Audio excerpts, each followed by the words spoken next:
नमस्कार मेरे प्यारे दोस्तों। ये सावन का महीना चल रहा है और इस पर हमारी एक रचना है कि अपने सखियों से पार्वती जी क्या कह रही हैं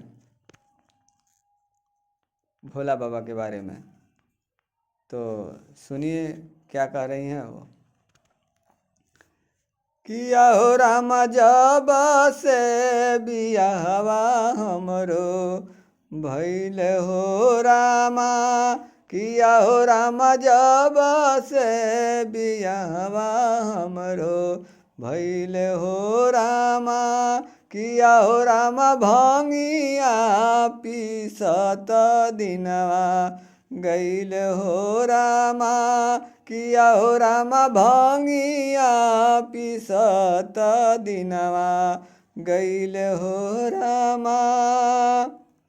सब के बल मुखल पुड़िया मिठाइया। सब के बल मुखल पुड़िया मिठाइया। मोर भोला भंगिया धतूर के खवैया। मोर भोला भंगिया धतूर के खवैया। किया हो राम बेला के पतैया चबैले हो रामा।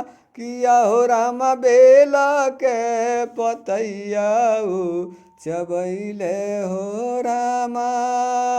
किया हो रामा भंगिया पीसत दिनवा गैल हो रामा।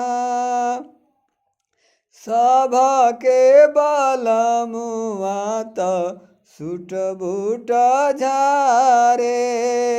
मोर भोला हरदम रहेले उघारे। सब के बल मुआ त सुट बूट झारे। मोर भोला हरदम रहेले उघारे। किया हो राम भर दहिया बबूतीर मल हो रामा। किया हो राम भंगिया पीसत दिनवा गैल हो रामा। किया हो राम भंगिया पीसत दिनवा गैल हो रामा। सब के बलम सुते पलंग पलंगरी।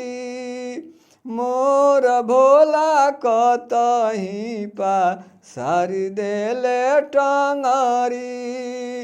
सब के बलम सुते पलंग पलंगरी।